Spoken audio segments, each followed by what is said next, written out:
bem-vindos a mais um Giro Sindical. Eu sou a economista Renata Belzunces e o Giro Sindical é uma parceria entre o DIEESE e o SINDICT. DIEESE é o Departamento Intersindical de Estatística e Estudos Socioeconômicos e SINDICT é o Sindicato Nacional dos Servidores Públicos Federais da área de Ciência e Tecnologia no setor aeroespacial. Continuamos falando nesse Giro Sindical da terceira CONCLAT, a terceira Conferência da Classe Trabalhadora, ocorrida no último 7 de abril em São Paulo. A CONCLAT foi promovida por 9 centrais sindicais, com dirigentes de entidades de vários setores, do setor urbano, do setor rural, refletindo a grande diversidade da classe trabalhadora brasileira. Um documento foi produzido, que é a Plataforma da Classe Trabalhadora 2022, com uma série de propostas para o enfrentamento dos problemas do mercado de trabalho e também para a crise econômica. Estamos em meio a uma série em que a gente recebe os dirigentes, os representantes, as representantes das centrais sindicais para repercutirem conosco este evento, este documento e a missão que ele tem de transformar o Brasil. Hoje, nós temos aqui a representação da CTB, da Central dos Trabalhadores e Trabalhadoras do Brasil, o Adilson Araújo. Adilson, muito obrigada por aceitar nosso convite. Queria aqui, em nome da Central dos Trabalhadores e Trabalhadoras do Brasil, saudar essa importante iniciativa. Conta pra gente sobre a CTB. A CTB é uma central que foi fundada em 2007. Conta um pouquinho pra gente quais são as concepções, os princípios da CTB e um pouquinho também sobre a base de representação. Tem mais rural, tem mais urbano? A gente buscou ali há 15 anos atrás, a partir de um diálogo que tivemos com sindicalistas do campo, sindicalistas do setor metal, mecânico e metalúrgico, aliado à área de portuários, aquaviários, estivadores, a concepção dessa central sindical classista. A CTB nasce, cresce e se fortalece defendendo a bandeira da unicidade sindical, do fortalecimento da estrutura sindical brasileira e da sustentação material, né, com a manutenção da contribuição sindical. E está organizada nos 26 estados e no Distrito Federal. E vai ser muito bom poder compartilhar desse espaço para falar mais e melhor do que pretende, quais são as pretensões, as ambições da nossa central sindical CTB, que é uma central sindical classista, democrática, internacionalista e de luta. Então, vamos começar a usar como um pano de fundo muito importante a terceira CONCLAT. Para a CTB, qual é a importância da CONCLAT nesse momento? Penso que é fundamental que a gente possa resgatar um pouco o tempo histórico, né?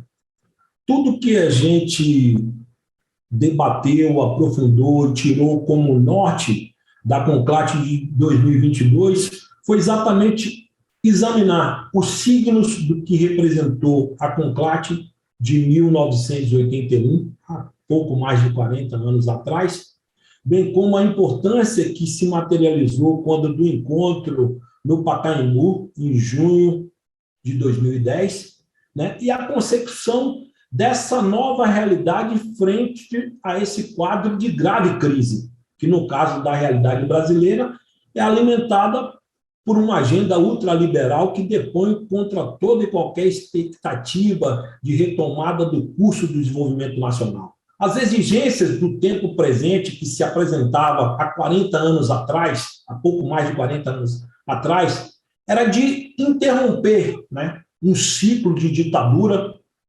que asfixiava o país e impedia o Brasil de dar um passo, ou seja, abrir estrada para o tão desejado estado de bem-estar social. O pacto que pôs fim à ditadura resultou na concepção da Constituição Cidadã de 1988, né? A edificação do SUS, a planificação de um projeto, né, e, sobretudo, a atenção para o social, né, ambientou o Brasil para novas possibilidades. Em 2010, esse novo encontro, ele também buscava avaliar o contexto de um ciclo de mudanças que impulsionou o Brasil para uma condição diferenciada daquilo que prevaleceu, por exemplo, na década de 90, né? Com a restauração neoliberal, com as privatizações, com o desemprego, né, estratosféricos. Eu penso que em 2010 a gente conseguiu fazer um exame melhor, até porque a gente passou por um ciclo onde a maioria dos trabalhadores conseguiram repor a inflação, ter o ganho real, né? O Brasil experimentava um projeto de investimento que ascendeu socialmente uma camada de trabalhadores pobres, né? que deu maior abertura. Tudo isso foi interrompido, né? Ou seja, a gente viveu a pressão da jornada de junho, que foram motivadas também por mudanças que aconteceram no mundo, né? Primavera Árabe, Ocupa Wall Street. A jornada de junho, elas tinham uma razão, reduziu a tarifa de transporte, só que ela resultou na eleição do Congresso mais venal da nossa história, né? A tropa de choque de Eduardo Cunha, a bancada do boi da bala da Bíblia, né, fez a opção por uma agenda de retrocesso. As chamadas pauta-bomba foram implementadas, a terceirização generalizada e restrita, a pauta de uma necessidade de reforma trabalhista para gerar emprego, que até então essa encomenda não chegou. Então, a Assembleia, esse encontro, né, a motivação dessa conclave em defesa do emprego, dos direitos, da democracia e da vida, foi muito fundamentada no sentido de dizer o seguinte: a classe trabalhadora precisa pautar um debate na sociedade. O Brasil de 2022 enfrenta severas restrições e dificuldades, que esses problemas eles não nascem com a chegada do novo coronavírus, com o advento da pandemia. A gente já tinha problemas que a gente vinha enfrentando, por exemplo, com a alta informalidade. A informalidade no ambiente pré-coronavírus já ultrapassava, né, a quantidade de trabalhadores formais. Então, assim, a regressão do trabalho predominante, ela exigiu temperar, né, esse espírito e fazer valer da necessidade da gente se ater, né, porque o centro da produção desse documento foi exatamente ter um instrumento para dizer, ó, esse é o caminho. Existe remédio para a crise, nós podemos apresentar alternativas e as alternativas, elas são parte da constituição desse documento e eu penso que, de alguma forma, a gente conseguiu corresponder. O Giro Sindical volta já.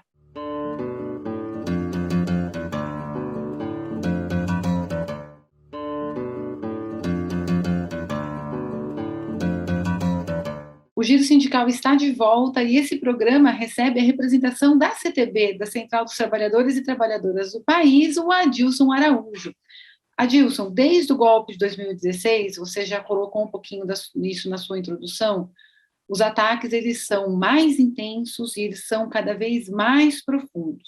Como foi possível destacar um conjunto de propostas prioritárias da classe trabalhadora? O golpe que subtraiu o mandato constitucional da presidenta Dilma Rousseff foi ancorado sob a base de que o custo da Constituição não cabe no orçamento da União.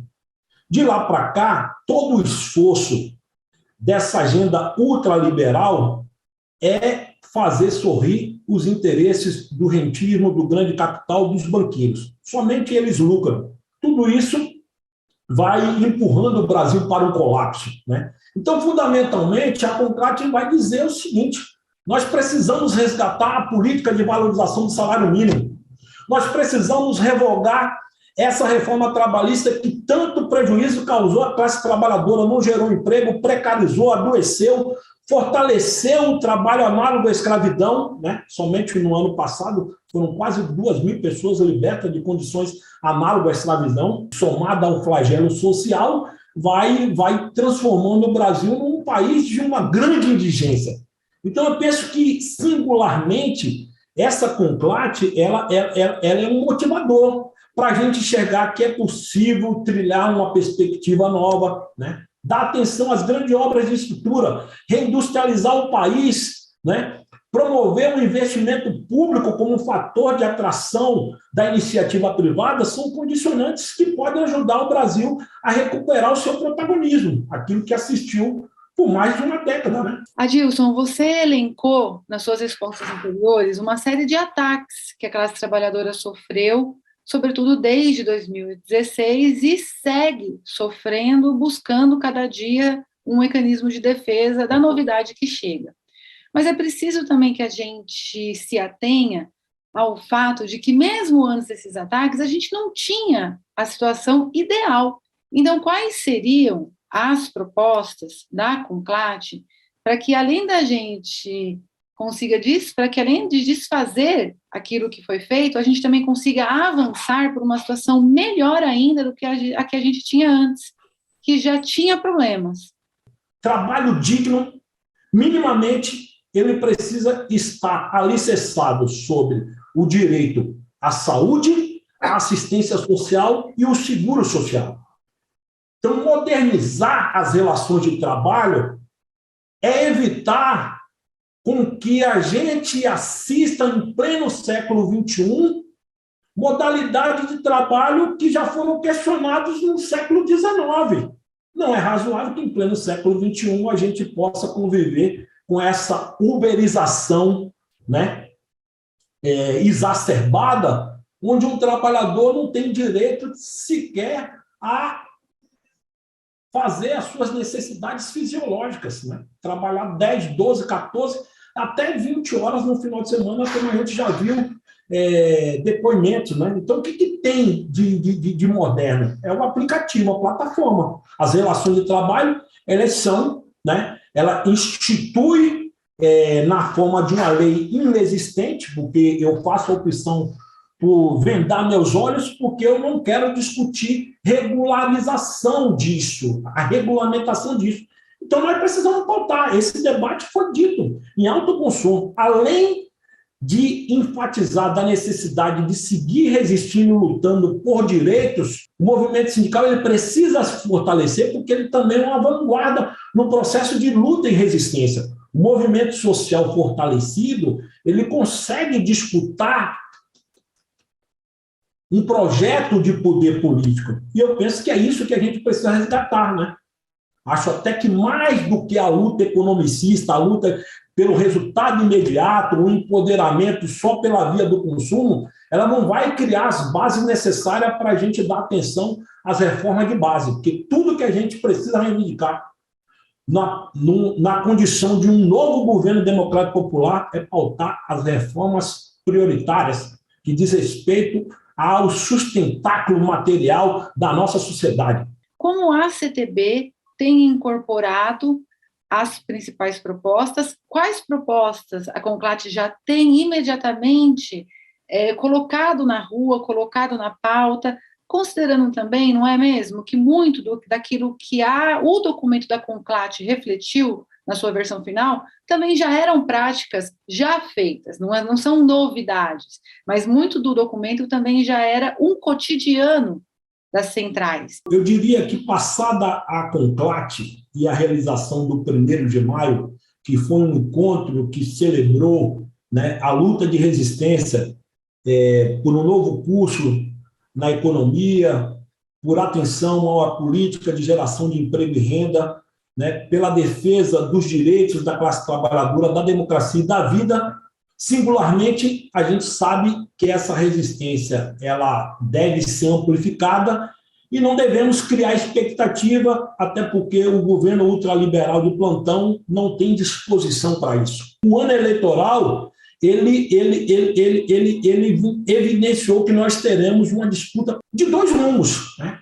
Ou seja, a continuidade da ameaça neofascista ou a perspectiva de um novo governo que permita, né, um novo curso de abertura, de diálogo, né, de recuperação da economia, dos investimentos públicos, das obras de infraestrutura, da reindustrialização do país. A iniciativa nossa de apresentar ao Congresso Nacional essa pauta, de apresentar um debate ao Judiciário, de estar dialogando com todo e qualquer candidato, né, que esteja disposto a dialogar nesses termos, vai dando motivação para a gente chegar que nós temos um grande desafio, né? O passo importante É a gente empreender uma derrota ao clã Bolsonaro. Então, esse giro sindical volta já.